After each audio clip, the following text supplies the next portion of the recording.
Okay. Okay. Do you hear me? Yeah. Okay, the time is on. So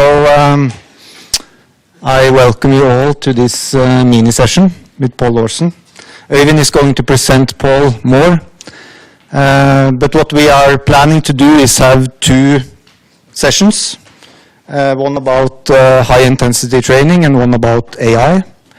So we're going to have the first session for like 40 minutes, then some questions, short break, and then the AI session is coming after that. So, not to use all the time, I leave the word to Øyvind now, and this seminar is a collaboration between Norwegian School of Sports Science, Olympiatoppen, and NTG, Norges Toppidrettsgymnas. Professor Øyvind Sandbakk is now working at NTG and will not talk about much about himself, but a little introduction to Paul. I'm basically the wingman because we've known each other for many years, collaborated together, and also discussing the topic that will be highlighted today. So he contacted me. He wanted to come to Oslo, and then I immediately thought I'll contact Thomas and see if we could set up something interesting and create good discussions. So I think that's the idea of today. So it's always a pleasure to discuss with Paul, so don't be afraid to both challenge him, but also ask questions that you are interested in. So Paul, you are now a professor at Auckland University in New Zealand and at University of Agder in Norway. So you're traveling there tomorrow. I am. To meet Professor Stephen Saylor. Indeed. That's good. And for many years you had kind of Thomas's role as head of physiology in New Zealand at the High Performance Center there. So you've been in practice and you've been in science for many years. But now you moved back to Canada and you founded a company or several companies and has been gone into AI. And I think the aim is to help coaches and athletes to optimize their performance, giving them tools and possibilities to improve performance to a greater extent than ever before. So, you got it. No, so, and of course you published a lot. You say 150 peer-reviewed publications. I think you have even more. You've written several books, and one of them is there. So, I don't think I need to say anything more. You'll go through two presentations today, one about high-intensity training and how that can be implemented as written in the book. And the next one, we dig into AI. That will be very interesting. I think not all of us needs to face AI. And we face AI every day. And I think the data power is increasing probably 10 times every year. So it's something that will be a more and more important tool for us. Then I'll shut up, give the word to you, and thank you, my friend. Welcome. Thank you so much, Øyvind. Thank you, Thomas. And thank you all for being here. Everyone hear me loud and clear? Is it coming through? Yep. Fantastic. So hands up, how many people have seen a HIIT Science presentation before? Have you guys, the people seen this before? Is this new? Or is this old hat? Has anyone heard of this book here that we wrote? So a few people have heard the book. So if you want more info, you can get the book. You can take the course. Øyvind contributed to the book. He wrote the cross-country skiing chapter. But science and application of high-intensity interval training. This was my PhD back in the day, ultimately. And darn, hope this would work. There it goes. Cool. So I wrote a couple of, this is why actually postgrads here never hurts to write a review article and get it published in sports medicine, because who knows what it'll evolve to in the future. So these were two that that really sort of started it all, but with my colleague Martin and I. And we really wrote these, wound up being popular reviews on high-intensity interval training and how to actually apply it across the various different sports that we have. And they're very practical from a practical standpoint, or from a science standpoint. And yeah, the solutions to the programming puzzle. And I'm going to take you through those today. Okay, so this is sort of how the book is outlined. There are 10 foundational science chapters on the various different aspects of high-intensity interval training. We're going to go through a few of those here today. And then there's the 20 application chapters, and then there's authors like Oyvind who came in and considered experts in the field specifically with that sport, and then they would say how they applied the concepts to their sport. So this is really the breakdown of the book. So just start with what is high-intensity interval training. There won't be any strangers to this here. So. But it's just to get everyone on the same page, it's defined as repeated bouts of high-intensity work above your, in your red zone, above your threshold, all right, or above your maximal steady state, or maximal lactate steady state, critical velocity, critical power. That is sort of the hallmark. It has to be in the red zone for it to actually be considered as high-intensity interval training. So moderate intensity efforts don't actually count. So if you're doing threshold or work in like repeated zone 3, mid-zone, technically speaking, those aren't considered high-intensity interval training. So just to bring everyone onto the same page there. And then basically, we'll break these down here, but 5 key, what would you call them, formats. We used to call them weapons. So long intervals, short intervals, repeated short sprints, repeated long sprints, and then done in the context of the game. Small-sided games, for example, we have these small-sided games are game-based high-intensity interval training. Okay, and the key hallmark is that all of these high-intensity bouts are separated by periods of rest. And of course, when we look back to the history, it was found that coaches back in the 1900s, early 1900s, they found that they could do more work in the red zone, more accumulated work in the red zone, than if they had just done one high-intensity, all-out kind of effort in that red zone. It's just not sustainable.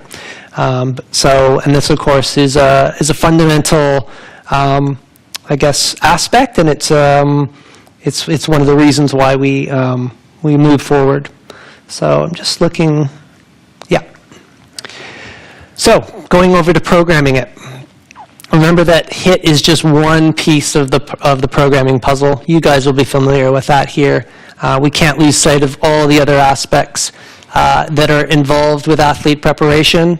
However, this is an important one, and in the review, and I hope you've seen it, that just came out by Oyvind and colleagues, this was one of the key elements in alongside of like the key periodization based before high intensity, doing 2 to 3 key sessions, or I think maybe it was even 3 to 5 key sessions in the week, was instrumental in the successful coaches. 12 of Norway's most successful coaches, 380 medalists across them. These were the key principles. So getting these right, nailing your red zone or high intensity interval training, efforts is important.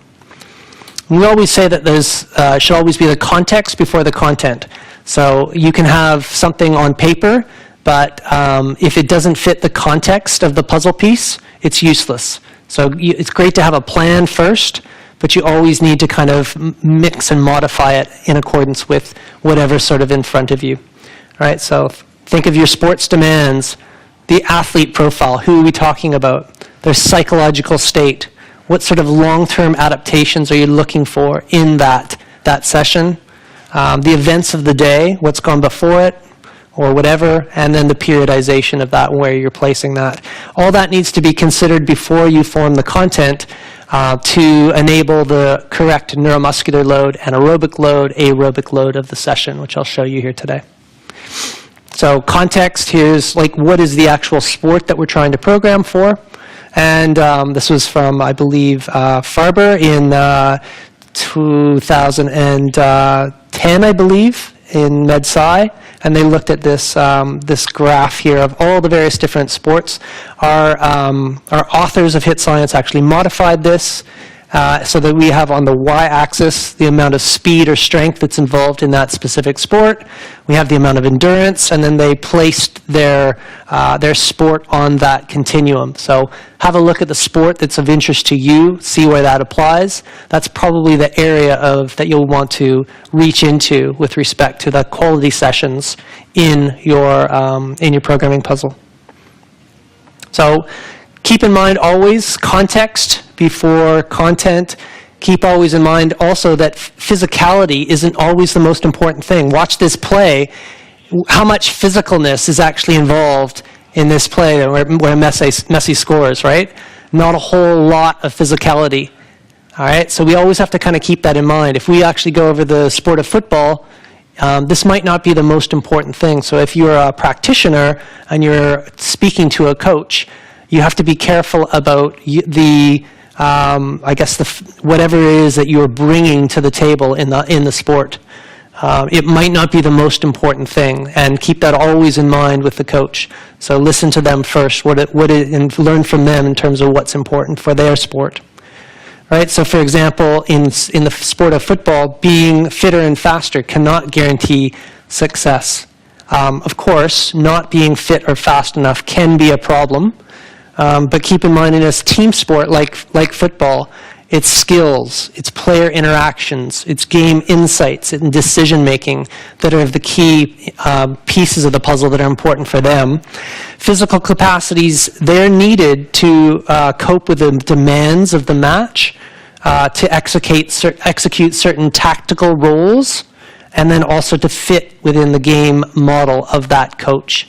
But it's not the be-all and end-all. Keep that in mind. All right, so take, again, back to the context. Here's football, or here's triathlon. Here's my sport. So my history as a triathlete and a triathlon coach is very physical. I've got to fine-tune the engine of the athlete, clearly. Tactics and skills for the Olympic distance triathlon, very minor compared to something like football, which is all skill and tactic-based and not that physical. So important to keep that in mind. The cool thing about HIIT is that it is very versatile. I'm going to show you how to move a few of the levers of training, and how you can shape the physiological output of that to cater to the appropriate, programming day of the microcycle. Right. So you can. The cool thing about HIIT is that it can be catered so that it fits alongside of strength training, that it fits alongside something that might be applied in terms of speed, right? So you can change the neuromuscular, anaerobic, and aerobic load. So that brings us to the next chapter, chapter 3, the physical targets of HIIT, keeping it very simple. We have an aerobic load typically that we will get. They'll be huffing and puffing in a HIIT session, a red zone session typically. There will often be an anaerobic load. There will often be a neuromuscular load, and this is probably the most challenging one to juggle. So when we look to the physiological targets of HIIT, and keep in mind also that depending on how hard you're going, it's going to dictate how much recruitment happens in terms of the size of the motor unit pool that you are recruiting. But in general, you're going to be getting these targets. Think in terms of the targets, the physiological targets that you're trying to hit. Are you trying to build the heart muscle and the heart and the lungs, or the respiratory muscles that are involved in the lungs that are going to assist with ventilation, which can be one of the limiters of that oxygen delivery. All right? And then think about the peripheral adaptations as well. The stimulation of aerobic enzymes or mitochondria, deoxygenation level that you'll get to, right? So this is the oxygen target that is typically we're interested in the most, but there's other ones too. All right. This is an interesting one. This is one of Martin's beefs. So Martin, remember my colleague, he's been involved with high-end football clubs like PSG. This is the German German football team, so this is done at the highest level, but he's not a big fan of doing laps around the track because he feels that this is kind of wasted time, in his opinion, where this time could be used much better, and using a short interval format, we can stimulate the oxidative adaptations that would be had from this much superior, and more time can go into other important aspects, such as all the tactics and these sorts of things. So yeah, and keep in mind the aerobic system can be done that way. I'll show you that in one sec. Next is the anaerobic contribution. So of course with it, their anaerobic target. So think of hydrogen ion generation, think of the lactate system, think of the perceived exertion that happens when we have a high lactate, think of the resulting sympathetic nervous system stimulation that's going to happen after that. So they're usually associated with the lactate production. It's a consideration, but it's also a target too, right? And coupled with that often is the neuromuscular stimulus. All right, so, and this is one that's obviously very important for injury risk. All right, so residual fatigue, perceived exertion, think muscle damage, think maximal recruitment, right? This is the neuromuscular target, right? Yeah, and that one often happens also with redlining it. Okay, so those are the three targets. The cool thing about HIIT is you can kind of be like Conan the Barbarian here, or Rambo. You can be like a Navy SEAL, and you can be very targeted in your approach, as opposed to going in with a HIIT session, and typically as is done in America, where it's like it's a no pain, no gain sort of philosophy. It's all in, and we don't want to be like that. We want to be very targeted. We hit our target, and we walk away. All right, so you can just do a HIIT session and be very targeted and hit an aerobic and a neuromuscular target, but no lactate production or little lactate production. You can be one with you can remove the neuromuscular target as well. You can have one that's just aerobic and anaerobic. Or you can be all guns blazing, with aerobic, anaerobic, and neuromuscular, if that's what you choose to be. But if you know how to move the levers of training, it's very handy, because then you can be the Navy SEAL in terms of the programming and the prescribing that you're giving for any given context, right? Because the context, in reality, in the athlete, is going to change all the time. Okay, so let's manipulating HIIT. Let's learn a few principles about how we can move the levers of training. And it's complex. There's a lot of different levers that we can move, right? But the typical levers within a HIIT session would be, and the ones that matter the most, would certainly be the intensity and the duration of the work effort. But secondly, the intensity and the duration of the recovery bout as well. And then there's all these other variables, right? This one really manipulates the neuromuscular one a lot, right? The work modality in the ground surface area, the number of series, the recovery between the series that you do, the total volume of HIIT training that you actually do. You can manipulate nutritional status, and also environmental factors as well, to amplify any aspects of the targets that you're after. Okay, so it can be a very good stimulus if done right. So let's just look at the intensity and the duration of the work effort. Along the continuum, you may have seen this figure before, but we can look at, just to anchor this for everyone, here is the critical velocity, critical power, maximal lactate steady state, FTP, whatever you want to kind of call it. It's red zone and up, right? So HIIT by definition has to be in these kinds of zones. Here's your typical power or velocity at VO2 max, right? 5-minute max mean power, 5-minute max mean pace. And here's something we're terming the anaerobic speed and power reserve. This is your maximal sprinting speed or your peak power output. Certain percentages of this is going to vary depending on the phenotype of the individual often. But yeah, typically your long intervals, VO2 max intervals, are sort of sitting around here. A little bit above that is your short intervals. When we're looking at all-out things, here's like repeated sprints, short sprints, repeated long sprints, and then game-based high-intensity interval training or small-sided games sort of can span the entire continuum. Okay. And it usually, when we're talking about the intensity, first and foremost, of the work bout, you're thinking about the fiber type or the motor unit pool that you're trying to engage at that point in time. We all have different degrees of this. You'll know this. We got our slow fibers and our fast and our intermediates, and we're usually trying to stimulate more of the fast twitch fibers. If you're only doing low intensity training all the time, you're really not. You're going to be missing these, and we don't want to do that. So we want to. You're going to be using these more in certain aspects of your performance. So from time to time, you need to engage them. All right. And when we look to different aspects of a HIIT session, we need to achieve the most appropriate time in that red zone, and that's going to vary.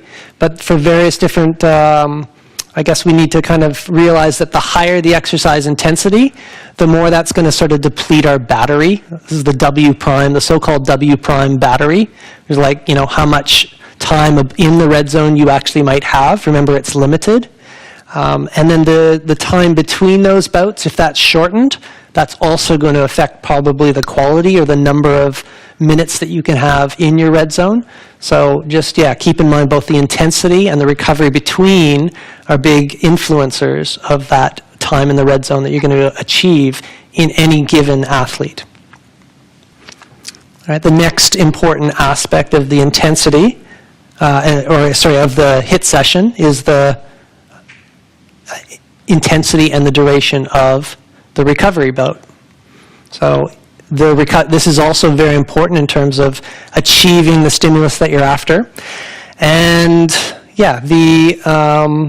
when we have, this is kind of interesting, I found this interesting when I first learned it, but that recovery being active we have to remember that that's going to take away from the amount of work bout effort that we're going to be able to do.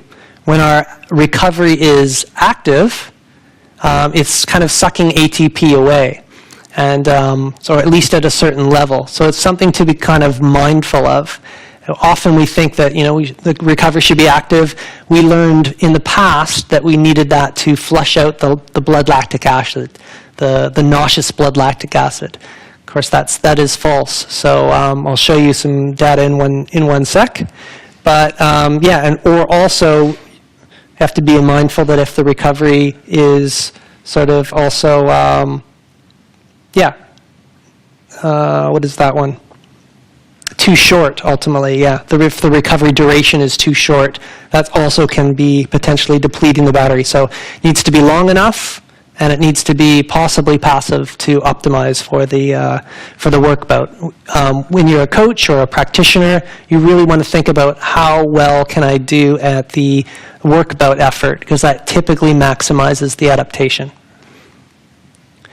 This was shown by Greg DuPont and colleagues when they basically did a 15-15 on-off bout, and they compared basically the 15-15 on-off, either done passive or done active.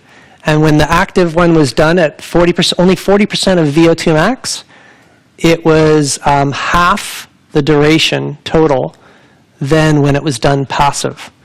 Right? So if they just did nothing in that 15 seconds off, then they doubled the time to exhaustion doing a 15-15 repeated.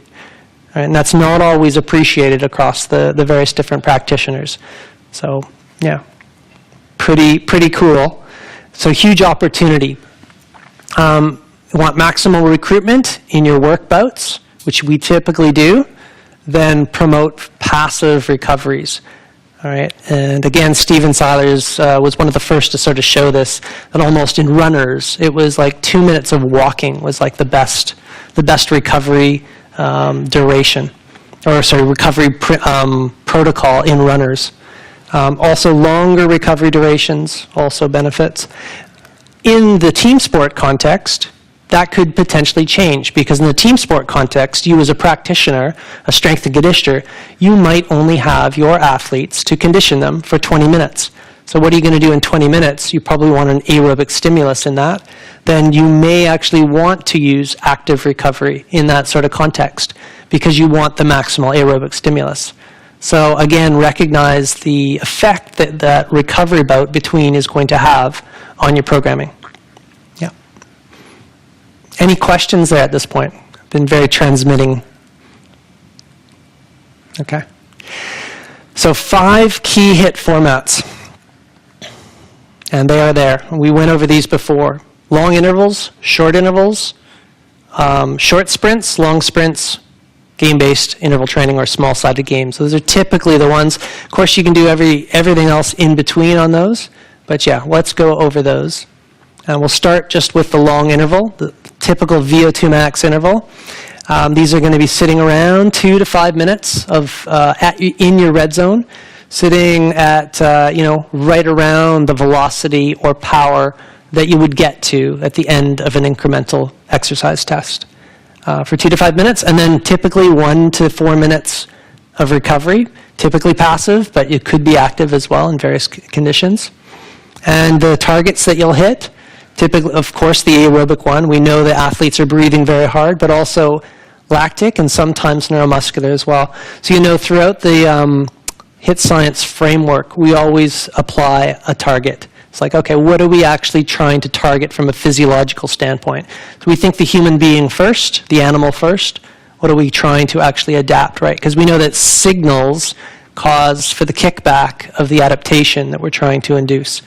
All right, so aerobic signal, anaerobic signal.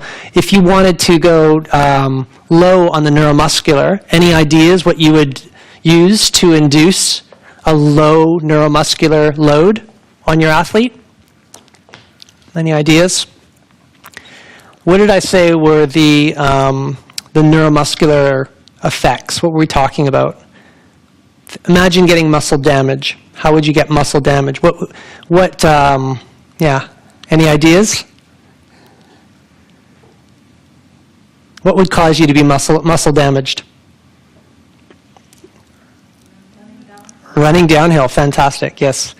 So what if you didn't want to induce downhill running or any running, kind of neuromuscular? What might you use instead? Elliptical would be great, yeah. Swimming, yeah, and possibly cycling as well. So this is a great example how you would do a type 3 session. So you could still do a VO2 max test or a VO2 max effort using any of those exercise modes, but you wouldn't be left with the damage that you would if you were doing that on the treadmill, say, for example, or running downhill or even running straight line. Okay, so that's kind of how you sort of can think about that. Conversely, if you wanted that neuromuscular stimulus similar, you could do it you could amplify it and purposefully run downhill. Yeah. So that's sort of what we're talking there. That's that target. Okay, here's Kyle. This is one of the athletes that I coach. It's Kyle Buckingham. He won a number of different Ironman events in the world. And you can just hear, he's just going to give an example here for us from South Africa. Again, the hallmark quality of a typical long interval with the aerobic stimulus. You know this when when your athletes go through these, but there's maximal engagement of both the respiratory muscles and the heart, and the anaerobic system is certainly kicked in there as well, and that's a good HIIT session. That's a good long interval. This is the short interval is the one that is next, and the short interval is probably the most versatile of all of the HIIT sessions, and I personally love the short interval because it really facilitates the manipulation of pulling back on the neuromuscular load or pulling back on the anaerobic load, which can be really useful. Remember that consistency of the training tends to be the most important factor that can lead to success over time if we're going to draw a line on progress. And short intervals are very useful for doing that. These are done typically a little bit higher. Notice that now we're kind of above the long interval one. So more like 100 to 120% of the power or velocity that you would get to at the end of a progressive exercise test. And then I guess the duration tends to range from 10 to 60 seconds. And then the recovery tends to be similar, 10 to 60 seconds. But notice all the different targets now that are available within the short interval. Okay? Any variety of aerobic, anaerobic, or neuromuscular is available to us. And I'll give some examples here in one sec. And why that is kind of the case from a physiological standpoint. All right, so let's go. Yeah, and this is the reason. The reason why this is such a versatile one relates to a protein we kind of forget sometimes. At least I don't always remember about it, but it's the myoglobin. Myoglobin, of course, is the muscle's hemoglobin, and it is very quick to resaturate oxygen. And that's what it looks like in terms of a protein. And basically, as soon as you stop exercising, the myoglobin quickly resaturates, and so much so that it increases the aerobic, amount of contribution to the overall exercise, lowers the blood lactate level. So lowers the anaerobic kind of contribution, lowers the amount of hydrogen ions that are sitting there. And this is a very useful contribution to your programming. So here, for example, we can kind of see where we actually do this.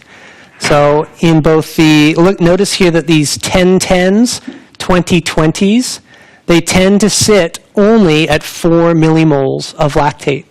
And 4 millimoles of lactate and these are still at VO2 max. So imagine being at VO2 max. If you're an endurance athlete, you're at VO2 max, and your blood lactate is only 4 millimoles. That's pretty useful. You're not going to have a lot of carry-on effects from that. So this is again a nice, handy tool to have in your toolbox if you're going to still apply that, because you can apply, you can just do a 10-20, say, for example. Do a 10 on, 20 off, get to VO2 max, achieve the aerobic load, yet you're not even taxed, right? So Martin used these all the time with his PSG team, right, in the sport of football, to get that stimulus. And he would use these in players that were still sort of fatigued. And he would do that, and they would tick over, just be fine the next day. Okay, so something kind of to keep in mind. And then conversely, we can still have a session that's, pretty all out as well. Like 40-20 is a hard session. Done running, you would have all guns blazing. If you had a 40 seconds on, 20 seconds off, that would be a sort of a type 4 high intensity interval training session. So you would certainly feel that. You'd feel sympathetically stressed the next day. But just that subtle change of the recovery duration, again, back because of the myoglobin, the resaturation, tends to keep the sympathetic load, the lactate load, nice and low. Again, a really important principle to remember. Here's the Kiwi pair. So these guys won golds way out in front of everyone in both the London and the Rio Olympic Games. Dan Plews at the back there prescribing these, type 3 and type 4. Interestingly, in these guys, this is Hamish, and this is Eric. Eric Murray, Hamish Bond. We have a diesel engine. Hamish went on after to do a to win gold for in the time trial, cycling time trial, while Eric Murray is absolutely an anaerobe. So these guys would do different versions of short intervals in accordance with their phenotype. So Eric would not do very well with the ultimately like doing long intervals, he would fatigue quite heavily in those. Conversely, and he needed lots of recovery between in his short intervals. Conversely, Hamish would do a lot more of the longer sort of intervals because his phenotype was more on the aerobic side.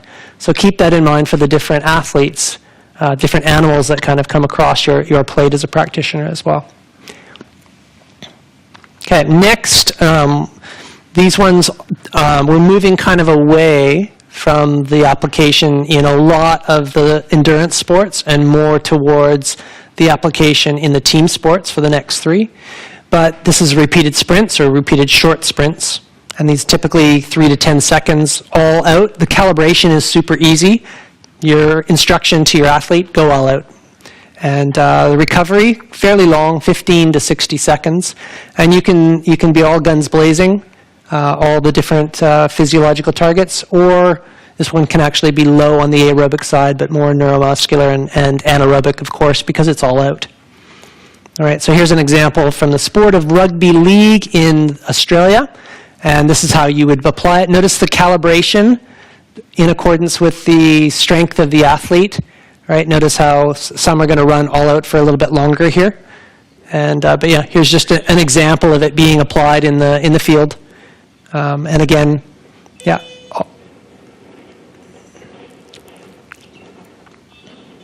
So notice they're all out. And they go back to their calibration line. 10 seconds to go.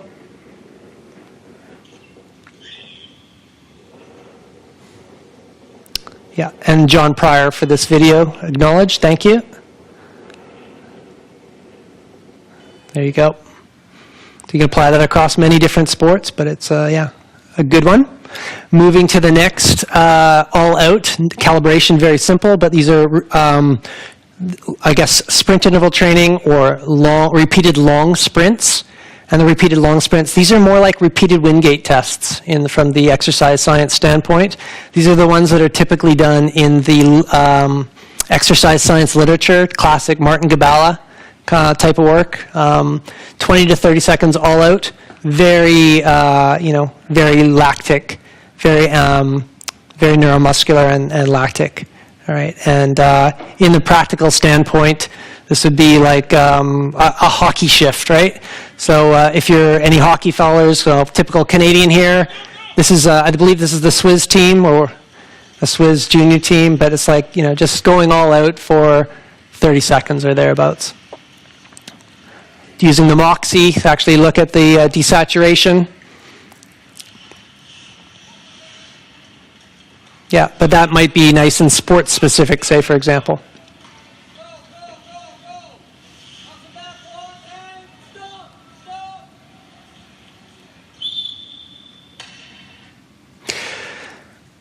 And last but not least is the game-based interval training. So game-based interval training, this is very just, it's like a long interval, except it's done within the game context. Okay, so 2 to 5 minutes work. 1:30 to 2 minutes of recovery, repeat the game simulation. So, and lots can be manipulated within the coach context. Game simulations, the court dimensions, the number of players, the technical rules, whether a coach is encouraging or not, whether there's a goalkeeper involved. So, strength and conditioning coaches and coaches are equipped to be very creative in this, but the important aspect is they're working variable for a long time. But in the context of a team sport, very important for getting, because we know that the skills, team tactics, etc., are vital to the performance. So, I'm getting close to the 40 minutes, and I wanted to be true to time so we can get to the AI stuff and how we can apply this with machines. But yeah, in summary, HIIT training itself can be extremely versatile for all of these different areas that were mentioned. And again, because your red zone training is one of the key aspects that are important in eliciting success and development, it's an important one to know and acknowledge. This is the roadmap. It's rather complex, but this is the overall roadmap that you can actually consider. As to recall, know your context first before your content. Know what your target is, whether it is aerobic, anaerobic, neuromuscular, or whatever variety of that it is, and then choose the format or the weapon accordingly to before you put pen to paper. And that is all in at HIIT Science, hitscience.com, or in the book, Science and Application of High Intensity Interval Training. And I thank you very much for your attention. I look forward to any comments or questions you may have.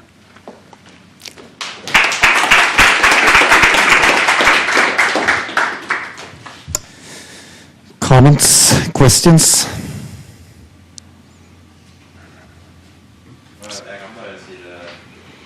Yeah. What is your favorite session? Yeah. Probably, I would say before I started, it was long intervals, and then I learned about the power of the short interval, and it's undoubtedly now the short interval because of the ability for you to be able to manipulate that recovery interval. And I know I kind of went over it pretty quick, but the ability to kind of lengthen out or shorten the recovery interval between the work is super important for how stressful that session is going to be. And there's some good studies that I think Bent Rolstad's group has actually done, where they've actually shown that, say, for example, in cyclists, a series of short intervals were actually superior in terms of the adaptation over 4 weeks compared to a series of long intervals that were kind of similar work matched. So I've found personally that the bang for buck tends to be better with short intervals. I'm going to be talking about our technology arm Athletica hereafter, and we use predominantly short intervals. We always have long interval options in our workout wizard, but I mean, I'm so, I guess, into them that and know their effectiveness that's kind of what I'm all in on short intervals.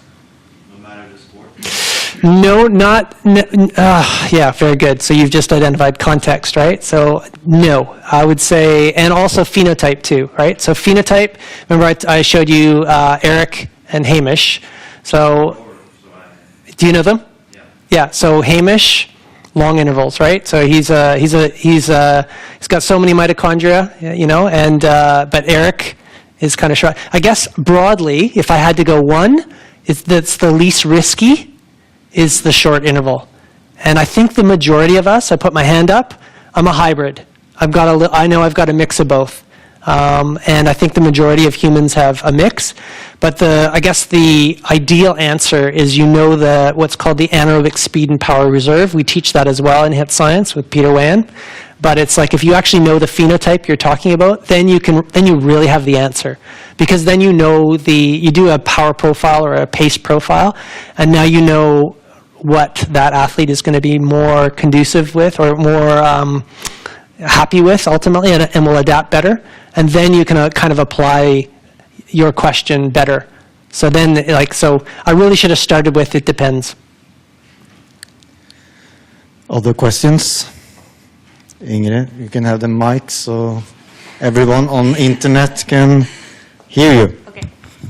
Thank you. It was very interesting. Cheers. Is it on? I think it's on.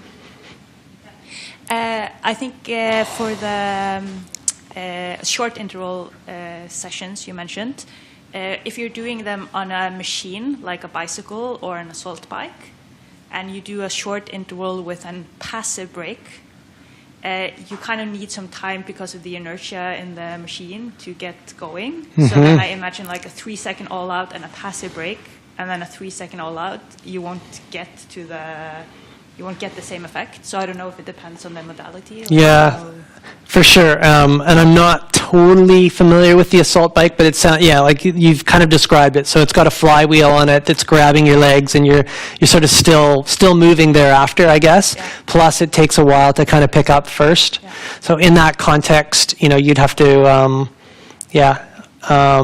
just sort of be mindful of that. I would possibly suggest you switch the bikes. But even on bikes, it's a bit, Yeah. You start from 0, Yeah. and then you like have so short to go all out. It still takes 1 second or something to go. Yeah, so I mean, I do these all the time, and we actually so in Athletica, we actually run these sessions in a platform, an online platform. It's called Velocity, and it's basically like a virtual platform. It might be like similar to Peloton, if you've heard that, and we conduct these sessions, we teach these sessions. And yeah, we do them on our own bikes with our own ergometers. And yeah, there's a little bit of work that's kind of involved. I kind of think that's sort of part of training as a cyclist. And it's, because as a cyclist, you need to push into that gear, right? Like always before you develop the momentum and the inertia, your cadence is going to be sort of slower, but at that point, you're probably recruiting the larger motor unit pool at that point. And that's just sort of all part of it. And then, there's this fatigue protocol thereafter. But in the recovery period, that muscle bed, as I showed you with the myoglobin, it should resaturate with O2, and it should keep lactate more controlled compared to if you were doing a long interval. And again, typical most of us, you guys know how lactic they are, right? Like you can really, burn a lot of matches ultimately with that. Whereas the short interval one, you tend to be able to do a lot more work at the high intensity red zone. Yeah. Which we know in time signals for more adaptation, more mitochondria going into the larger fibers, which are just fatigue resistant. They're not losing how powerful they are. They're just becoming more fatigue resistant, so they can do more work at that high rate. Yep. We have time for one more question. Anyone? Jostein? Yeah, thank you for a very nice talk. You explained it at different type of intervals, aiming for different systems, physiological systems. So how much do you have to vary? And so you not only should answer the depends and context, let's say a middle distance runner. Yeah. So, it's a big depends one. So a middle distance runner. So we're talking 800 meters and 1500 meters. Yeah, they would probably. So I remember speaking to, say, for example, John Walker's coach in New Zealand. John Walker won, I believe it was the 1960. It was Munich Games, I believe, and he was telling me that the number of short intervals that he did. 200-meter repeats sort of on the track. He did those almost repeatedly every day towards the end. So a lot of very context sort of specific. And actually, when I'm reflecting on Øyvind's recent and colleagues' recent paper on the practices of the various different endurance sports in Norway, this was, he was a little bit of an outlier. And towards the peak phases, according to the coach, he was doing a lot more intervals and work. So it will very much depend. If you're someone just sort of starting out, I would think they would probably be more towards the lower end of the number of sessions, number of HIIT sessions, and doing a lot of those sort of short intervals, working on speed. But then there'll be, the others that are kind of doing more and more and more of them. With all of these, there's so much variation that would be happening, probably more and more race-specific as the closer you get to the actual race itself. So I don't know, Øyvind, based on your memory of that work that just came out, any comments on that for a middle distance runner? Yeah, I think it varies quite a lot if you talk about 800 meter or 1500 meter, or those who are 800 meter runners and can do a 1500 versus kind of like the Ingebrigtsens here who are doing 1500 and above. They are doing more endurance aerobic based training. It's a lot of what people call threshold training. But that's also quite interesting because if you look, for example, one of, let's say, 25 times 400 meters, then they have a lactate level of zone 3. They probably have aerobic kind of a cardiac stimulation of zone 4, but their speed is zone 5, which is kind of very high intensity. So then the question is, what zone should we put it in? Yes. But it's exactly what you talk about. You manipulate the intervals in order to you can run with lots of time and high speed. Yep. you have quite good cardiovascular stimulation, but you have quite low cost of the session, which allows you to accumulate lots of good sessions over time. And I think that's probably how people build it up, and it needs to be race specific enough. But still you want to do lots of these sessions. So Yep. Yeah, the risk analysis, basically. Totally. So yeah, as we always say, there's so many different ways to skin the cat when it comes to training. But yeah, and it's like what's the strategy that you as a coach and sports science team are going to use to accumulate the amount of that time at high intensity? And maybe it's, kind of like you said, the double threshold kind of days. Maybe it's short intervals. I bet, I think there's probably a lot of different roads to Rome. I've seen a lot of different roads to Rome at the end of the day.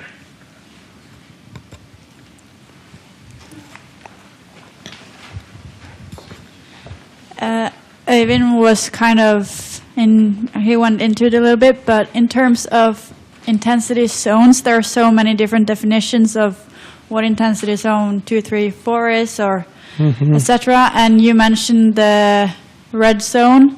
What's your definition of it in terms of, for example, percentage of heart rate max or speed or lactate? Yeah. Yeah. So I would define my red zone physiologically similar to what your dad told me to do, and that would be above kind of where zone 3 crosses into zone 4. That is that's sort of the spot. And then that would be similar to critical speed or critical power. Anything above that should be not sustainable. So yeah, that would be kind of where I pin that. And also, yeah, critical heart rate as well would kind of pin that there, right around there too. So yeah, does that align with what you would do? Yeah, I think it's just a matter of terminology, really. But often we've used maybe color codes like yellow, orange, and red, and then the red would be like, say, above 92% of heart rate max. For like practical applications, it's easier maybe to communicate that with lesser trained athletes instead of set power zones or yeah.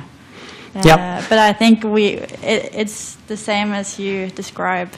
Yeah. Can we pick this up in the next lecture? Because I can show you how we take the Athletica data and curve that into those zones. That's what Athletica does. And you can tell me whether that's still aligned. So I'll come back to you, okay? Perfect. Final question. Thanks.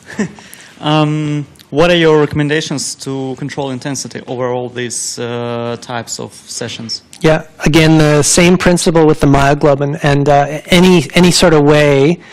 Again, probably comes back to the phenotype that we spoke about. But within that athlete, you're trying to have strategies to allow them to continue on with the principle of training consistency. So whether it's using short intervals in the context of the faster twitch athlete, or maybe more the threshold sessions that are just sort of below and not accumulating too much in a more diesel engine type athlete. But regardless, they should always be leaving their session like they could have done one or two more. So whatever they choose to do, they never go all to the well. It's like, so you as a coach or practitioner team, you need to be educating your athlete on how to do that, because the most important session is the next session. Some good words to end this session. Perfect. We continue with some AI discussions. So I suggest now that we take some heavy squats and meet back in 6 minutes. Then it's 1:30 p.m. Thank you.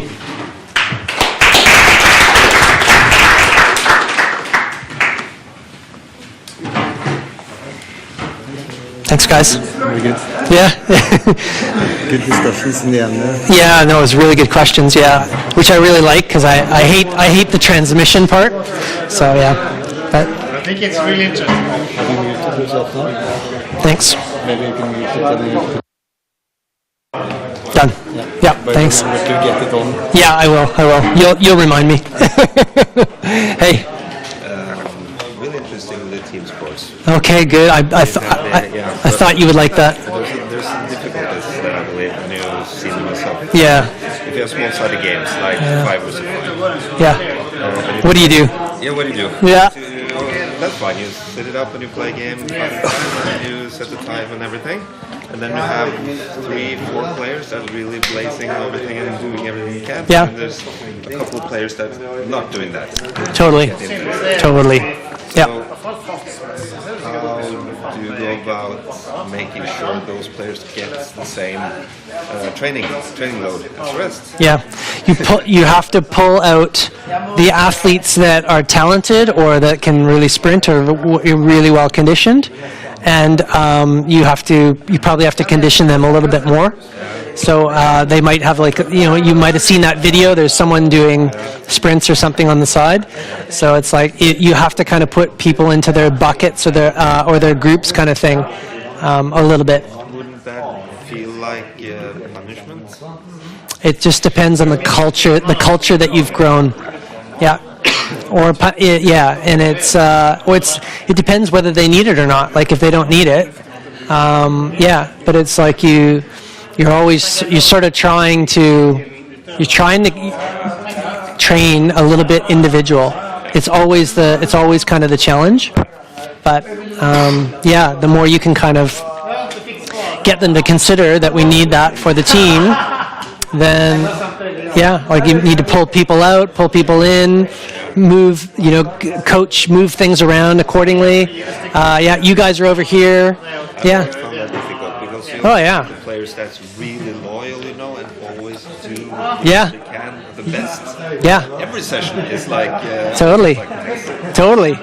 Yeah. Those good questions. Yeah. Sorry. No worries. My question was like more about the specific methods of intensity. So if we look at all these types of sessions, what is the most beneficial to use? Like if it's more like lactate control or heart rate control, what's the better? What's the tool? Well, it totally depends on the context, right? It totally depends what you're trying to accomplish. So give me the context. What sport are you talking about? Like for instance, I don't know, triathlete, Yeah. Well, now you've nailed it. So you got a triathlete. You're trying to metabolically condition them to that sport. So now you need to be designing like a training session that is going to tackle a key portion of that. So like VO2 max type session, long duration, the whole training program kind of needs to have little pieces of the triathlon event within it. All right. So some strength endurance, VO2 max, VO2 max short interval, VO2 max long interval, and then right across all different modes. So everything will have like little pieces of it in there. Okay, if we take, for instance, short intervals, just usual VO2 max training. Yep. So what is better in that case? What is better in that case? Probably, again, we talked about the phenotype, so it depends on the type of athlete, but more often than not, it's the short interval that's most appropriate because it allows you to keep that athlete healthy and allow them to keep moving on.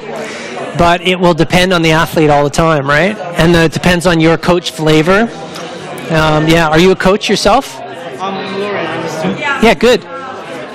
I would the next presentation I will show you. It would be good if you can stay for it because I will show you the platform that we made that leverages all these principles. That's cool. Yeah, so it can help teach you and show you what to do. You can use it as a coach as well. Yeah. Does that sound good? Yeah, sounds amazing. Okay, perfect. Well, that's great. So wait for that, and then we'll chat again and see if I answer your question, and we can go through it again. Okay, perfect. Could you unmute? Yep. Let me just put this up.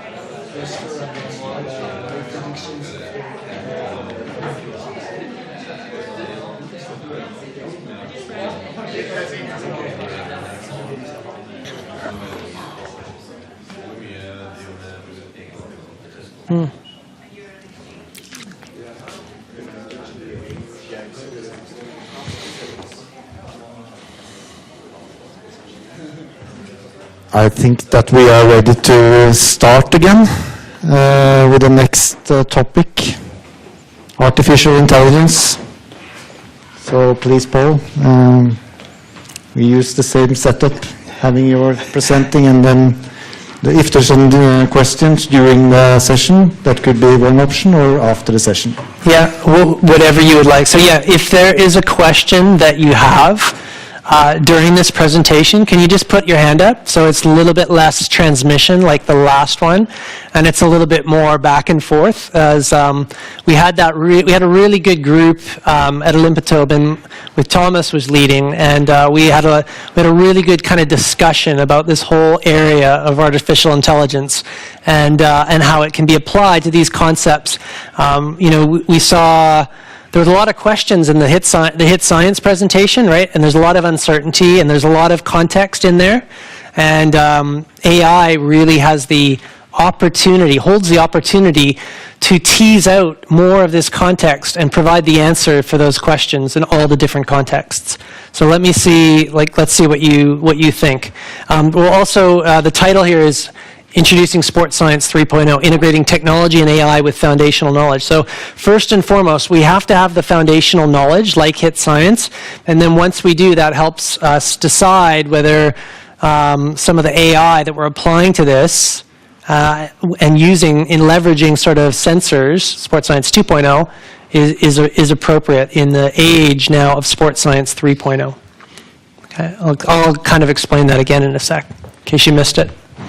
So basically, Athletica is my training platform that is it's the technology arm of HIIT Science. And it started way back in started building it in 2015. And then I met Andrea Zignoli at the Cycling Science Conference, and we did our first paper together. And it was titled Estimating an Individual's O2 Uptake During Cycling Exercise with a Recurrent Neural Network, right? So you'll know the name neural network, though. That's an artificial intelligence technique, right? And it basically leverages and uses like the same sort of principles of neurons in our brain and whatnot to do wild things. And basically, we measured like VO2 and lactate during it, alongside power, cadence, heart rate, breathing frequency, and SaO2. And then we took those away, and then the model could basically predict those things. And I was like, oh wow, that's wild. So basically, you can predict something to an accuracy. It was like 0.9, and it was without actually measuring the VO2 and the lactate. It's like, okay, I kind of realized there the potential of this, and that was kind of when we went all in on Athletica, because we knew we would be here one day today, actually, as we are with this technology.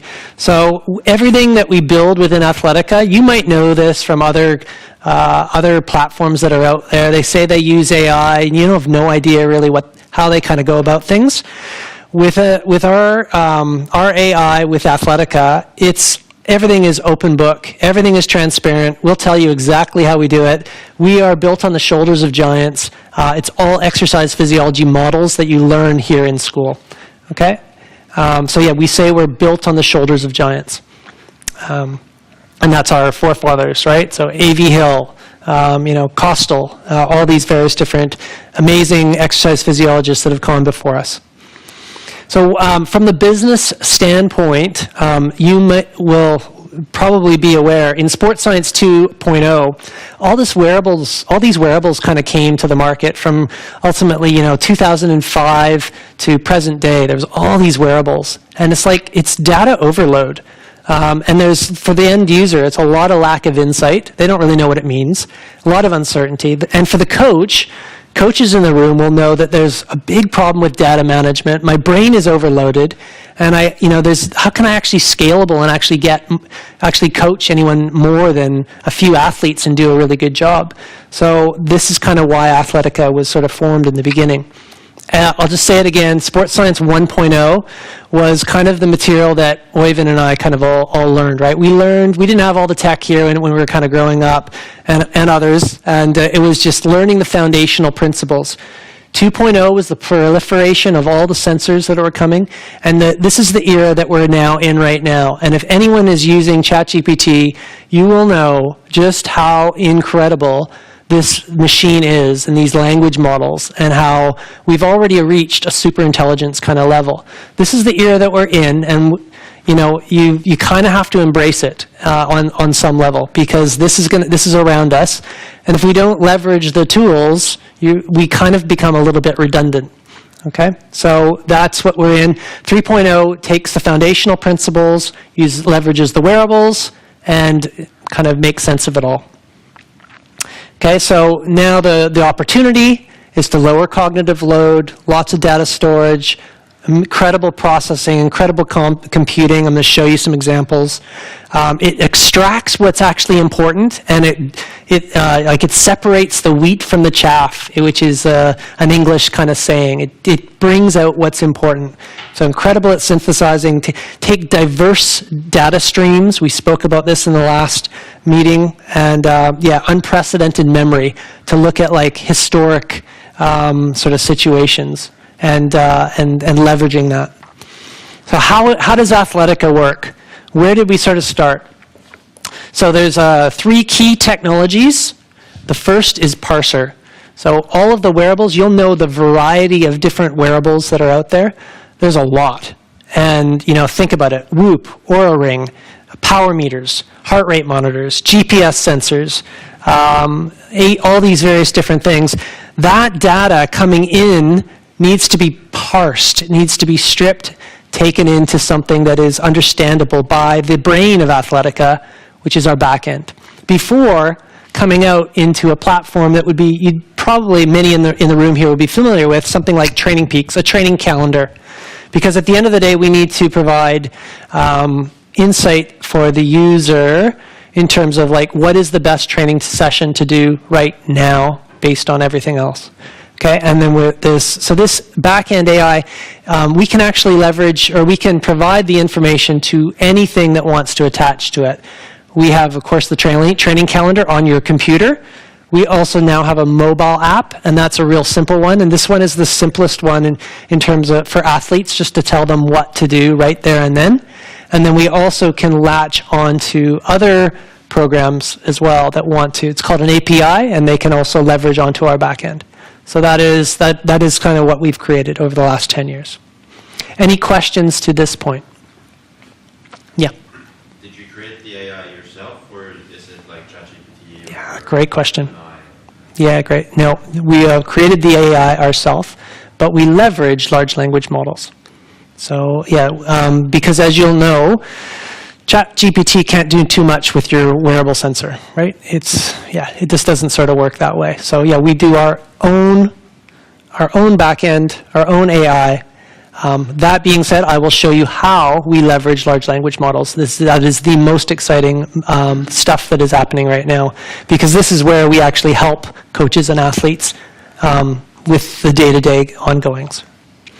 So to start with how we actually use this, we take your power and your pace profile from that wearable. Remember, that wearable comes in and you get a power or a pace profile, which is, again, a fundamental model that we all use in exercise science. Maximal mean powers, maximal mean paces, and we pick out thresholds. All right, so your peak speeds and your maximal aerobic power, so almost your 5-minute max power. From these, we leverage. We can actually determine the phenotype of the individual, if the paces are, if these are honest efforts at both 5 minutes and max pace. We were talking about phenotypes in the last lecture. Critical pace, critical power. Siren, this is where we determine sort of that cut off for the threshold right there. And then here's a predicted VT1 or a predicted aerobic threshold, but it's anchored off the critical pace or the critical power predicted. Comes back into the 7-zone model. We have a 7-zone model. You could also, a 5-zone heart rate model and a 7-zone power and pace model.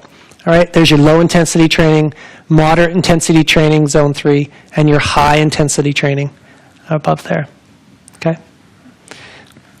And then that feeds back straight into the plan. So that's, once you do that, these zones are always calibrated and updated, not without issue, but it goes straight back in there. And then, there's your prescription. So it's like a cyclical sort of loop. Okay, so this is what I'm talking about with maximal mean paces and powers, your critical power curve. This is my critical power curve, all right? And, Oyvind, this is why you're not coming cycling with us, I hear, because you can't keep up. But this is, we can just sort of see. So we've got that's the data that's coming in here, but I can't keep up with your running, so it's okay, bro. But here's your, so basically right along there is my critical pace, or critical power curve, critical power model right there, sort of 20 minutes all out. And then that sort of anchors everything there back into my zones. Here's my, I'm not a very good sprinter anymore, so 700 watts is about the most I can produce. So I'm definitely falling down there, but you can just kind of see. And then predicted VT1 is sort of sitting around close to 200 watts. And that's that. That's sort of how everything sort of starts.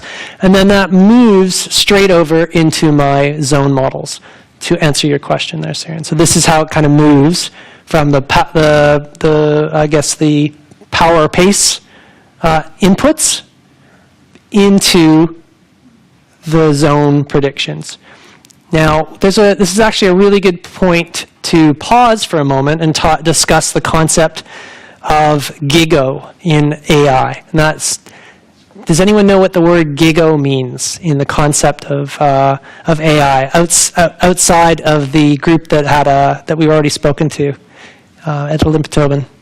Anyone know what GIGO stands for? It's an acronym. You know? Garbage in, garbage out. Nice. It sure does. Yeah. So garbage in, garbage out. So if I don't have accurate power and pace wearable data coming in, I get a false reading in my zones. So it's ruined right from the get-go. And it's why coaches are often still needed at this point in the time, because we don't have safeguards on this yet. So we have to figure out when things are appropriate or not, right? An athlete, a self-coached athlete, can eventually sort of figure it out themselves that something must be off. But for the most part, they don't always get it off the get-go if they don't have any knowledge of exercise science and these sorts of things, and they're a bit confused. So that's sort of important to remember. We need calibrated markers there, and it's off and off. You can drive away in your car with your GPS on. Or if you run, you say you're running and you're cross-country skiing, all of a sudden you're going to have this data that's way out, and then everything that we say here is useless. So AI is only going to be appropriate in this context if the athlete and the coach are willing to play. If they don't want to play with data, it's game over. Might as well just go back to what you're already sort of doing. But if we want a few more bells and whistles, I'm going to show you here in a sec. It might be worth your time to calibrate your data, make sure it's coming in accurately and consistently over time. Any questions there? Okay.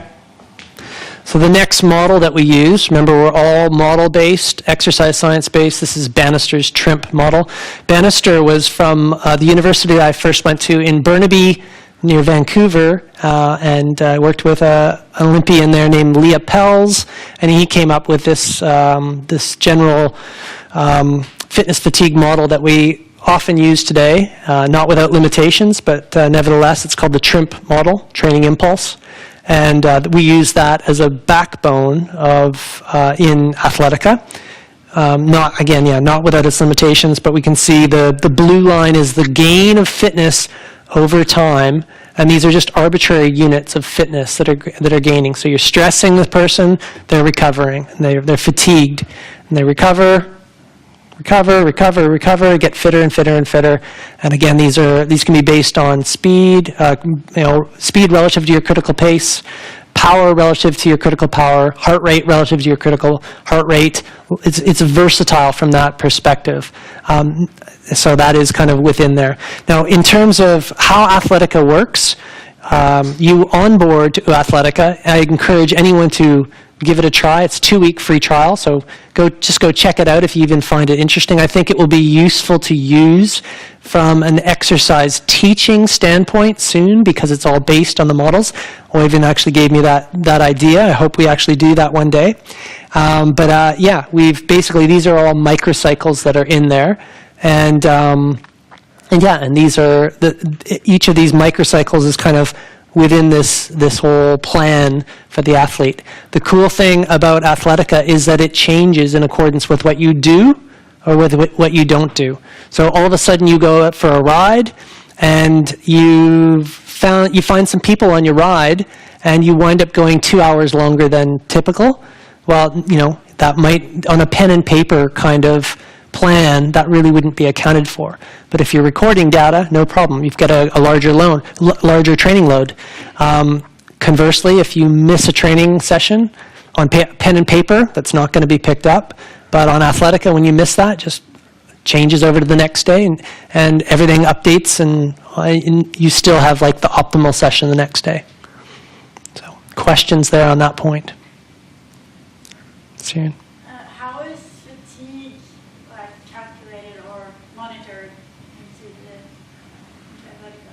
Yeah, so fatigue is monitored in a number of different ways. That's probably a good segue from the next slide. But it's so it is generally, so we have, you've got your fitness and fatigue here, right? So fatigue is a 7-day running average of your load. Conversely, I guess fitness is a 42-day running average of your load. And then when you're looking at fatigue, it's kind of 7-day relative to 42-day. And if all of a sudden you're killing yourself for 7 days, it's going to sort of pick that up. So there's safeguards on there in terms of ratios of fatigue relative to the fitness, and that supports the principle of progressive overload. You shouldn't be progressing, you shouldn't be going over what sort of, is behind you if the data is correct. So that is one way that we monitor fatigue. And you get warnings and whatnot in Athletica all the time on those. So there's lots of safeguards built in. You can dismiss them and go over, of course, but it's there for your awareness if you're violating any of the key principles in terms of acute to chronic load progressions. As well as we have heart rate variability. So I wouldn't say everyone, you probably know that there is a training plan that you'll give to a group of athletes. They might all look and sound the same, but of course we know they're all going to respond a little bit different, right? So we need to sort of think about that individuality in terms of how they're actually going to respond to that training. One of the key markers that has taken off in recent times is heart rate variability. Of course, this gives us the variation in the heartbeats gives us an indication of how stressed the central nervous system is, how sympathetic you might be relative or adapting parasympathetic system. So this is very similar to what I was mentioning about 7-day versus 42-day. Here we do this is Marco Altini's, the inventor of HRV for training. He typically recommends a 60-day normal range, that is the orange band, and then a 7-day rolling average of your heart rate variability. This is measured in the Garmin system, but we do others as well. And we can actually see when that falls, the 7-day falls below the 60-day, then again, this is evidence of a lot of sympathetic stress or a failure of the parasympathetic system to rise and generate adaptation, generate adaptive energy. That is typically what we use the base training for. So in this case, we would recommend endurance aerobic training, recovery or aerobic training, or rest if it's kind of down here. Conversely, we would probably congratulate the athlete here and say things are looking very good. You're really showing signs of adaptation and lots of rising here. So these are sort of good signs of evidence of positive adaptation. going on. So this is just a typical athlete here, but every athlete is going to have this different fingerprint. Again, just for context, these are running days of the year. These are daily heart rate variability lines of RMSSD, which is the benchmark marker of heart rate variability. Any other questions?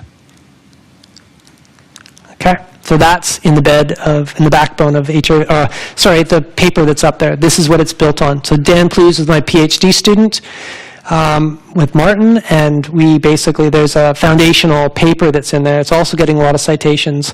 This is what all of the key HRV apps use, like HRV for training, Elite HRV, Whoop, Oura Ring. They all use this our paper for that. So, and this is in the back of Athletica. Now, the cool thing is that this is, again, with AI now, it's indifferent to the amount of data that's in there, and it's pulling out the stuff that's important. So maybe it would completely disregard things at one point, but all of a sudden, if you're down here, it's like red flag is kind of coming up, and it's giving that information to the coach and athlete. Okay, context is, how many times did I mention context? Every person has their own sort of situation, especially when we're talking about working individuals. So there certainly is a market that we have to address for the weekend warrior, right? So the weekend warrior, they have to work. So they only have certain amount of times to do certain exercise modes and to do certain amounts of training on those days. So we have this took us 3 years to develop. This is very complex.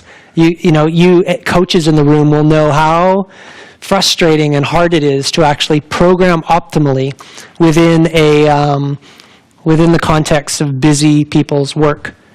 So this feature works towards doing that. Still optimizes the training in accordance with all the principles I just mentioned, but it also uses constraints. It takes the constraints into consideration, and it tells you when the constraints are creating non-optimal training plans for you, and then you might move some things accordingly. So we just kind of we let the user be aware of that.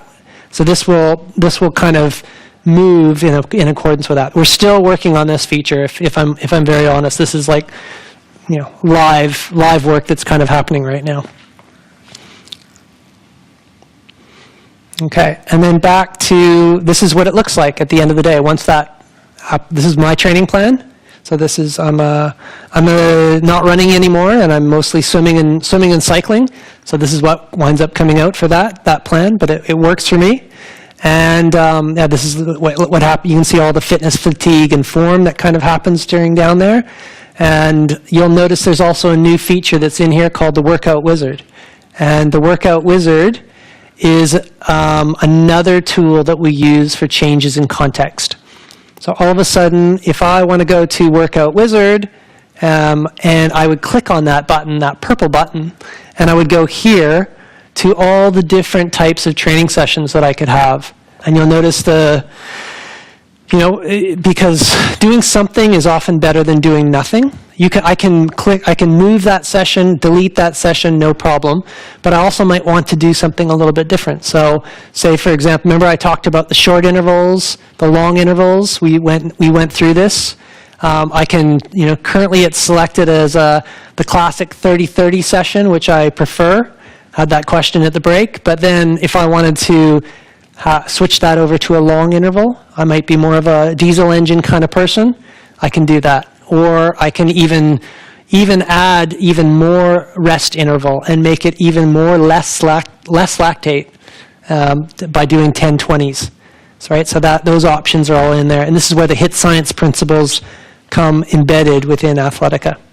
All right. Notice also I can change the duration. Right? I can do longer or shorter ones if I switch to that tab. Different levels of fatigue. When I was a coach, athletes would often say, Paul, you can't give me the same thing. I want variety. Right? So you can add diversity into the session that way as well. Injury is often happens. So we've got an injury tab as well that we can kind of switch to. And then modality, so all the different modalities. But every time it's giving an appropriate session relative to the individual's power and pace profile, which is which is not easy for coaches to do.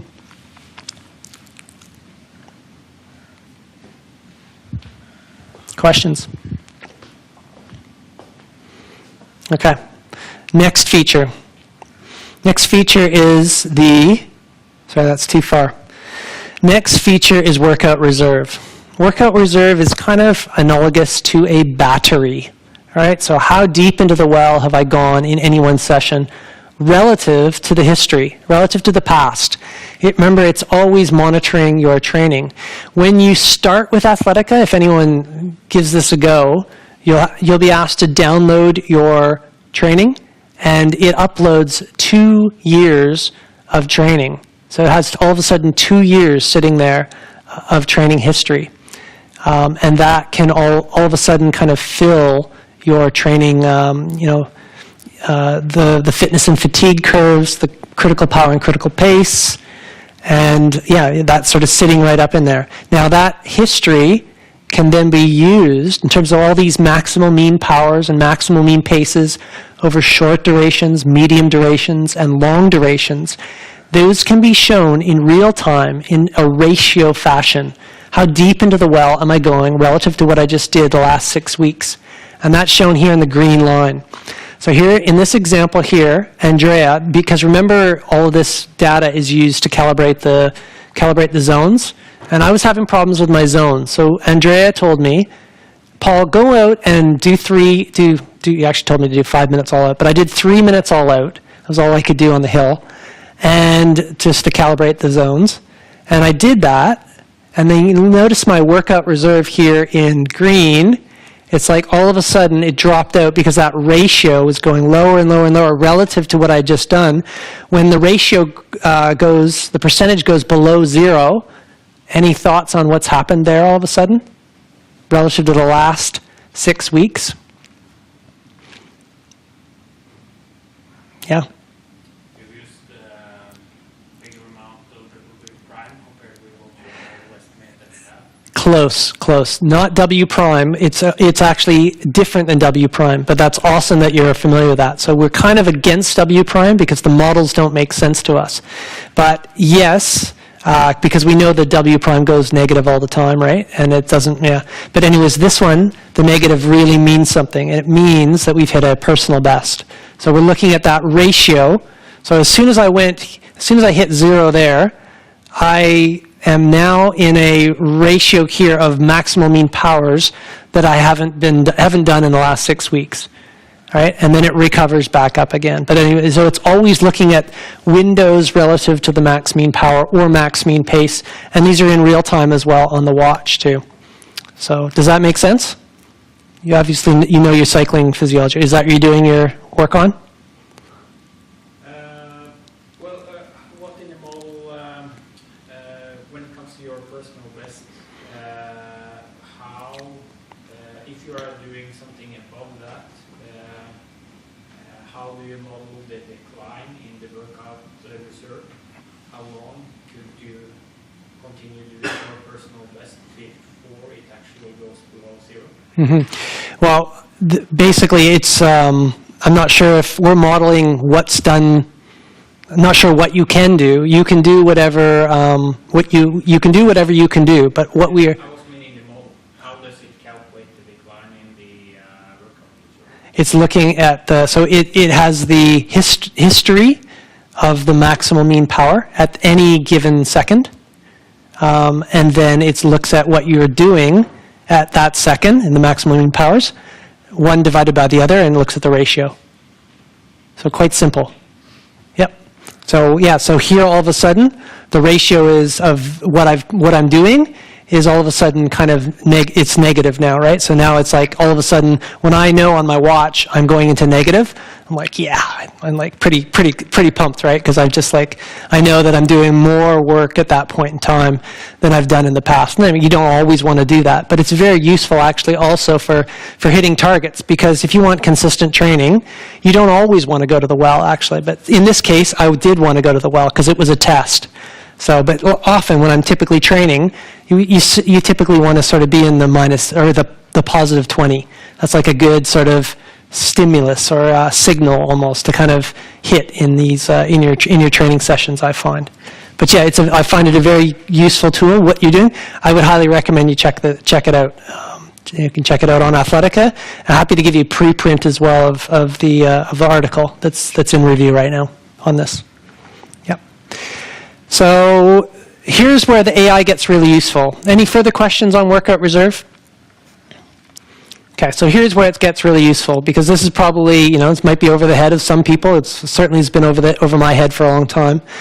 Here's where large language models become quite interesting, because I finished that ride for Andrea, and I came in the door, and I opened up my computer. This is the actual screenshot that I took, because I was pumped with this. I looked at my AI coach on the side, and the first thing the coach said to me, "First off, Paul, a massive congratulations on your notable improvement in the 3-minute effort." So the coach picked that out. And I don't know any other training platforms that are doing that right now, where the AI coach actually goes in there and pulls out, it found that, like that right there, and it pulled that out, and it told me that I had a personal best. So that was pretty cool and profound to me. And you can imagine, the coaches out there, you can imagine also how useful that could be to you. Because sometimes these little all-out or, personal best efforts are difficult to kind of find. Like, in Training Peaks, for example, I'd have to click and drag over that. I'd have to look at what the maximal mean power is. I'd have to compare that to the historic maximal mean powers and these sorts of things. It's not always as apparent. Whereas here, we can actually pull out the things that are of relevance very quickly. It works paying out, et cetera, et cetera. So we're looking back at the history as well. So it's noticing I'm having lots of unplanned activities, right? Paul, you should be staying on track here a little bit more, right? So there's lots of, we're looking back a lot more, and we're looking forward a lot more too. And this is where, which is very, I believe, unique in our training space. Questions there on AI Coach? Okay. Well, it's a good segue for the next segment, because now this is something that you're no doubt familiar with, and that's large language models. Hands up, how many people are playing around with ChatGPT these days? Just about everyone, right? So this is, the AI era is upon us, and you're seeing the superintelligence that is within them. And we're, of course, leveraging these too, but only, again, we're only leveraging them now in the communication aspect back to the end user, coach and athlete. So keep in mind with large language models that even though when you're playing around with that, it's not technically thinking. It is, and it doesn't think or reason like us humans. It's predicting words based on statistical probabilities. Okay, and we have one, you can even play with it. You don't even have to sign up, but you can play with the one that we have on the front page of Athletica. If you go to Athletica AI, you can sort of see with you can ask it what it does, if it's useful, these sorts of things. This brings us to the next paper that just came out a couple days ago. And in that paper, we quote Ilya Sutskever, who is a guru, I believe, in the large language models.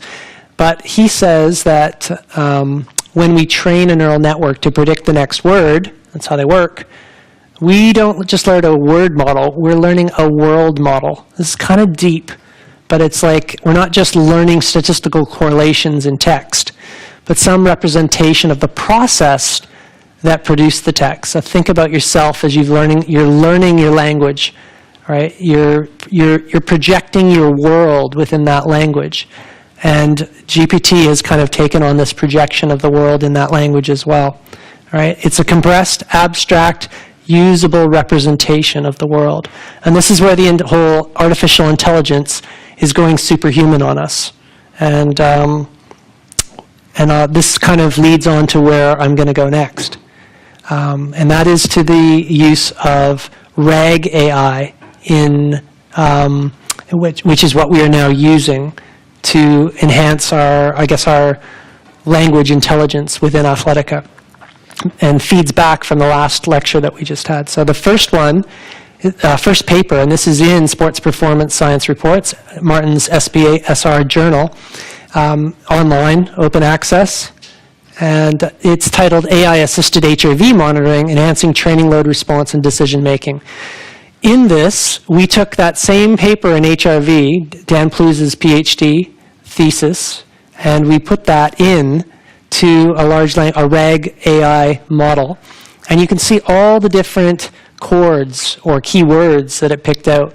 The ones with the most hard anchored chords were terms like elite athletes and overtraining syndrome and HRV, but there are many others as well. And it can actually use these chords or phrases to pull from when it makes decisions around the use of language back. So we showed how we can actually speak back to a user after they query based on this RAG AI model. So RAG stands for Retrieval, Augmentation, Generation. So it's retrieving the information from the paper. You all can do this same thing with the favorite papers that you have, right? So it's retrieving the information, the words that are in there, and there's an augmented process that generating the new phrases and whatnot that are from that. All right, so this is, and I'm reflecting on Øyvind's recent paper and whatnot. That could easily go in there, but this is what's sort of happening, and this is happening at scale with the internet of words and that are in the backs of large language models like ChatGPT, and that comes down to the new. What's called now this is the latest paper, just came out a couple days ago, Computational Passive Knowledge in AI Coaching. And full credit to Andrea. He was kind to put me on the paper here so I can try to explain it to you. But basically, this is, how many people have heard of AI agents?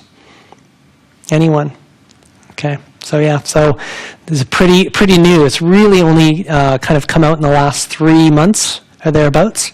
But these AI agents are kind of set up like this.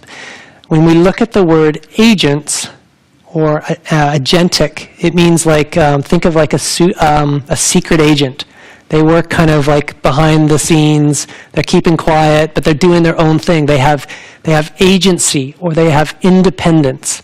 Okay, so now we have all these tools here in the world of AI that are working independently. So in this concept, this is how it's all kind of working. We have a query. This is how our chatbot is now going to work. This is not live yet, but this is, again, because we are open and transparent with our AI, we're saying from the get-go, this is what we're building right now. An athlete or a coach will have a query. There's then a supervisor, and I said in the last lecture, the supervisor is like Thomas, who's running a physiology department. Thomas has a number of experts that are under him, a nutritionist, physiologist, a strength and conditioner, a data scientist, etc. Those are all different agents that he can call on to achieve the objectives of the query. But he's the boss and the supervisor first and foremost. That's up here. Okay, so that goes to work then to draw on the various different agents that are now going to work independently to achieve the objective. The first agent we have is a calculation agent. The calculation agent's job is to convert units to various different things, such as, that would be miles per hour to kilometers per hour to meters per minute, etc., these sorts of things. So it pulls on those. The RAG agent, I just showed you an example of the RAG agent in Dan Plew's PhD paper. We've now put the entire book, was because we own the copyright of that, into our RAG agent so that we don't get false reports. We believe, at least at this point in the game, when we draw on the whole body of resources that are out there, we can get false reports. And again, our brand, we believe in the what we're sort of saying within the book. So we put like a blocker on the rest of the internet, but we still draw on the book, The Science and Application of High Intensity Interval Training that I led off with. We use a web search agent for various things, whether anything that's kind of like relevant, but that's all we're sort of drawing, only various different things that are relevant to the query at that time. And then, this is kind of cool, we draw on the database. So again, that user, we're drawing on the user's database, their history of training, what they've done, tomorrow, what they're going to do next week.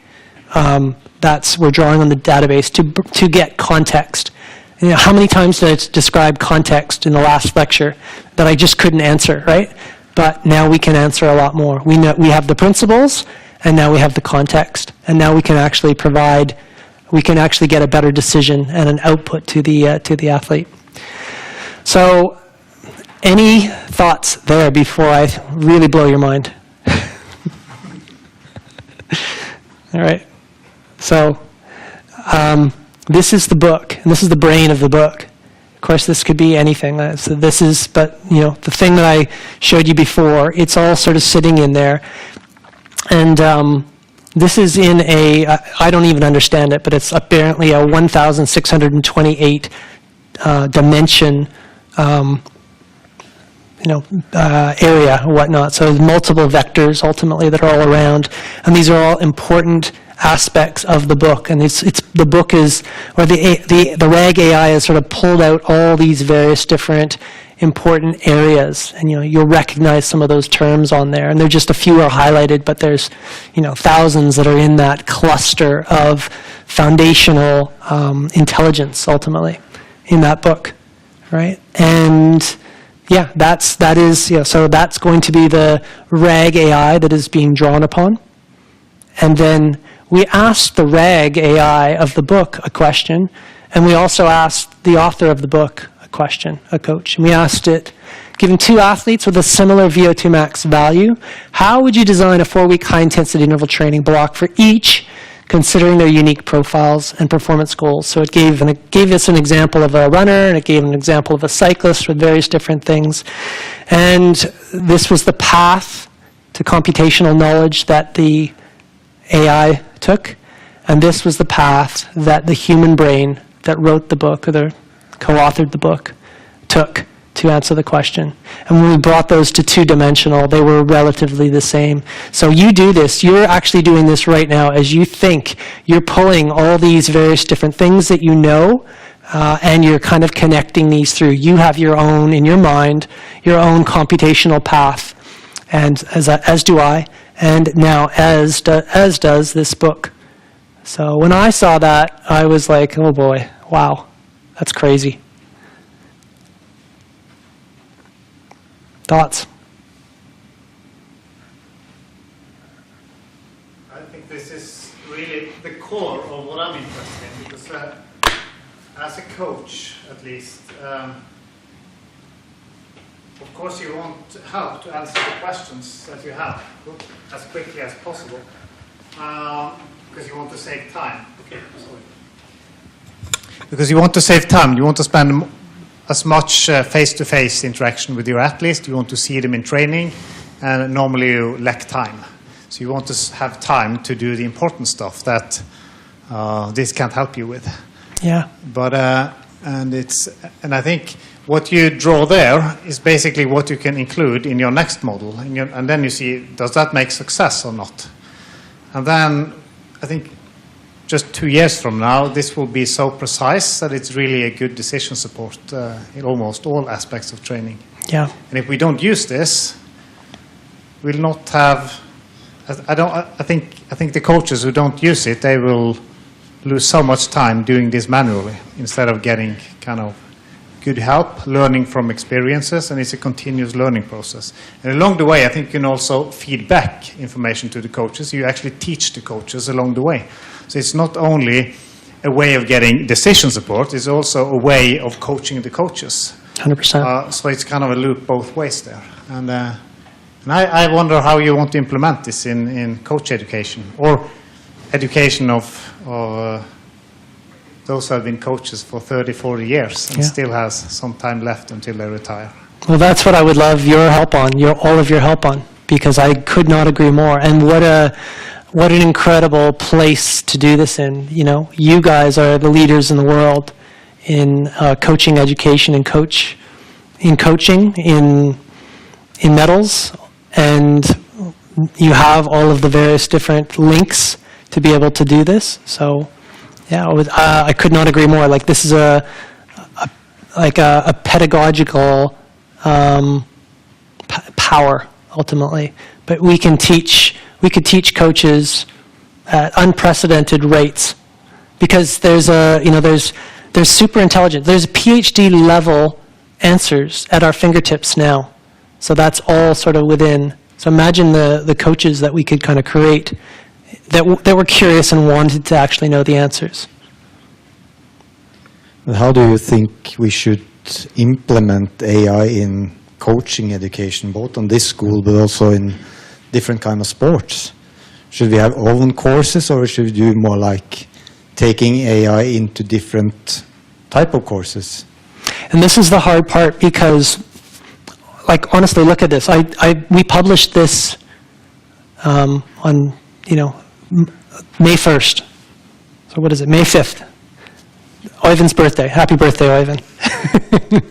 And it's just like, and I was just saying, agents, the whole principle of the agents have been out for 3 months.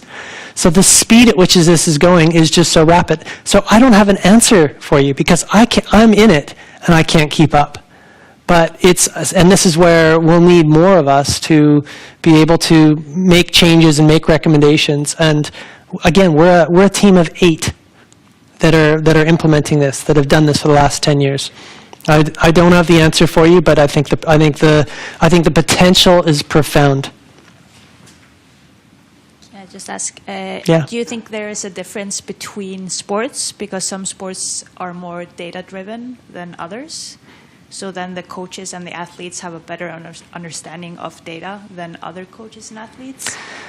I think there's still much potential, even in non-data-driven sports, because there's still the literature that is out there. So if the appropriate literature is put forth, remember that when we kind of go back, right, and we look at that comment, the language is like a projection of the world. So there's a lot of truth just even in the languages and whatnot. But then there's still, like this, I think the sensor technology still has to kind of keep improving and apply more context to the whole thing. But I almost wonder if the language model stuff is ahead of the sensor tech. So possibly is the answer. Yeah, maybe. Again, the endurance sports that we've gone over here right now with, Athletica uses triathlon, duathlon, cycling, running, rowing, implementing cross-country skiing, implementing high rocks. That's all we've got. But then they think of all the, team sports. No one's asked about team sports yet, right? So team sports, we have, Martin, who's a real expert with it. But there's a new technology called ADI, which is run by Andrew Gray, who's a colleague of ours. And ADI can take multi-directional movements and convert them to critical power and critical pace curves. So there's an opportunity also to give this same application in the team sport context, assuming they can wear things like catapult devices that have combinations of GPS and accelerometry on them. And I'll be having a really good chat with Matt Spencer at Agder when I get there. But then, just a quick comment. Yeah. Then if we're talking about implementing it into the coach's education, then it should be tailored to the sport, at least at some level. Yeah. Because that team sports, especially since this is so, for some, it's very far off. Oh, yeah. Their skill set. They feel comfortable Oh, with. totally. So then It's off mine. Yeah. I'm supposed to be some expert in it, right? Yeah. Yeah. And also, what to expect of a coach. Should all the coaches, do we expect them to know a lot about AI, even though it's coming? Because this is so different between the personalities of the people also. Yeah. So I think my first gut is that you're going to need people like me and Andrea.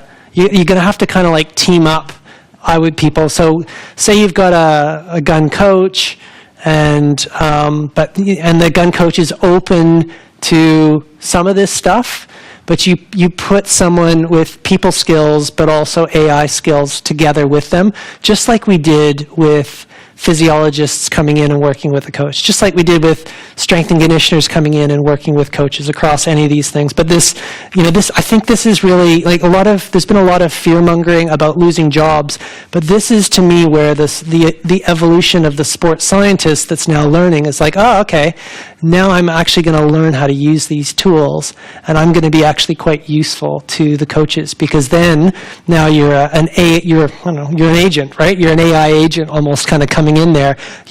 You know how to use the agents, or you know how to talk to the people that are using these things, and you're sort of there helping the coach learn their things. And again, I am thinking on the fly right now, because these are brand new questions I've never heard before. This is brand new stuff I have never heard before, and it's super exciting, honestly, and then kind of scary at the same time. Yeah, there's a question there.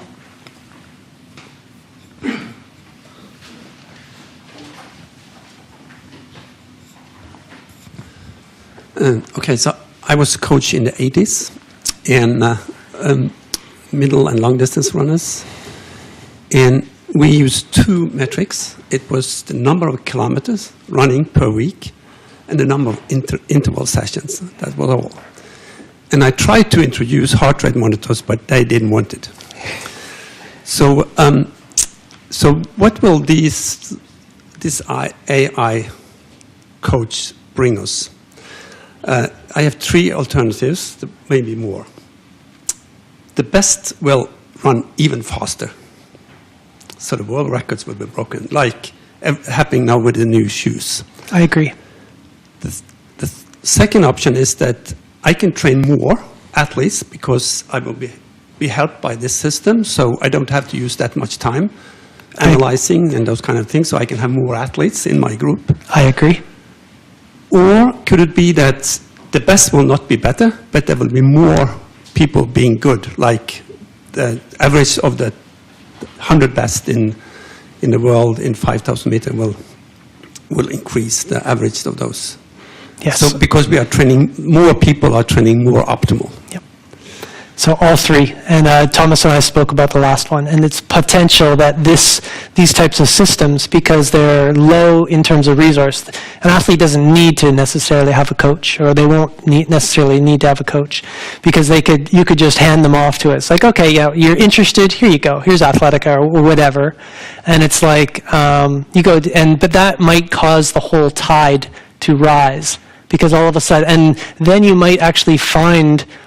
It might be like a talent identification almost opportunity, because it's all of a sudden people had no idea that they even had this potential, but all of a sudden you see them, their performance is rising because they're getting somewhat of a little bit of a help in terms of the prescription that they might have not had before.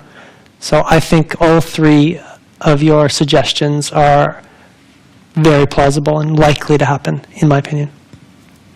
So even the best will run even faster. The world records will be broken. I believe.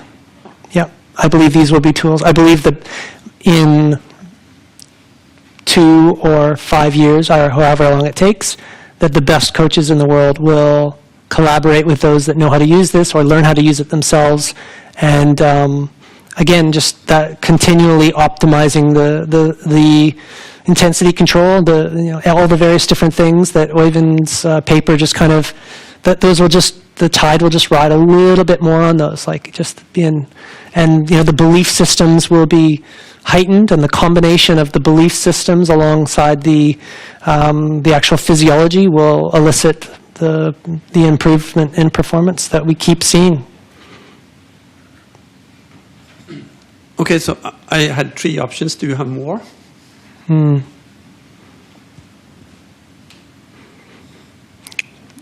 Bigger tide,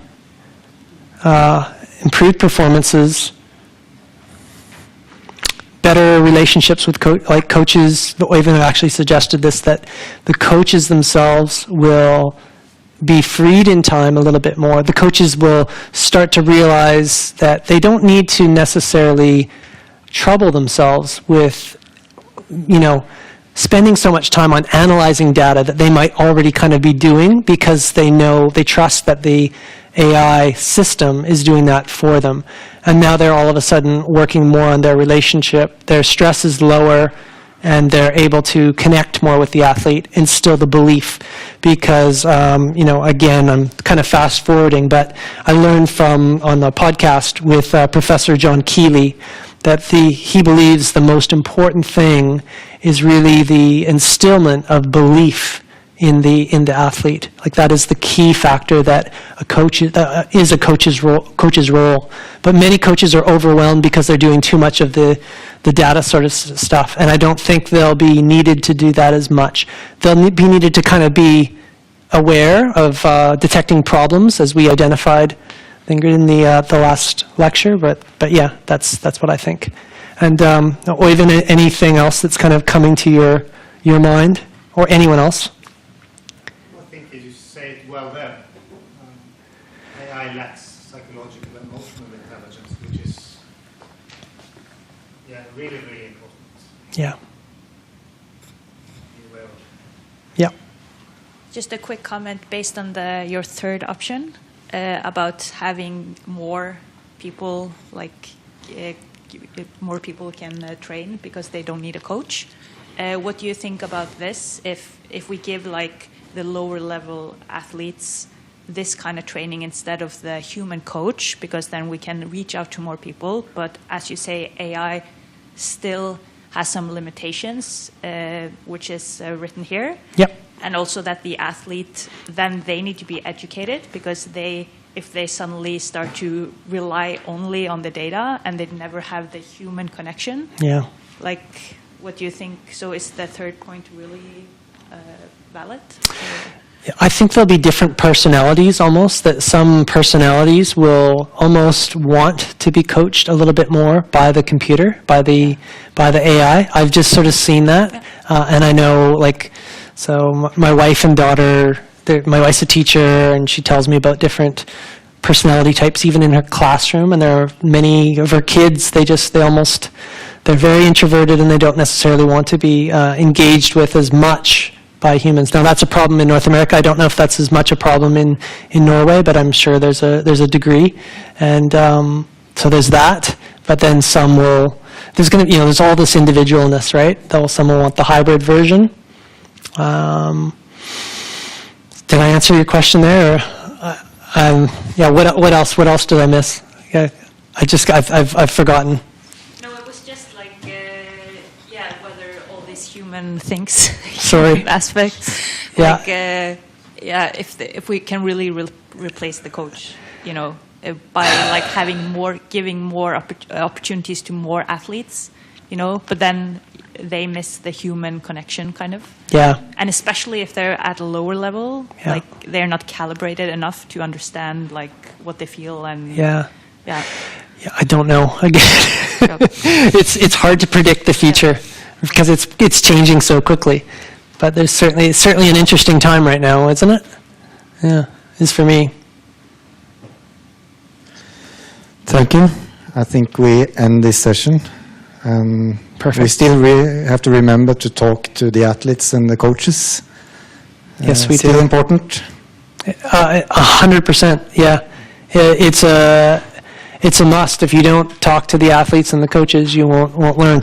This is upon us, but that's the opportunity to take this technology, learn how to use it, and apply it for the athletes and the coaches who are going to be much less maybe available to do it, or have the expertise to do that. So again, I believe that there's a huge opportunity for people probably that are here to embrace this and to be very employable for the future, as both teachers and as students that are learning it. That's my gut. Thank you, and thank you for your time. Thank you. Super fun.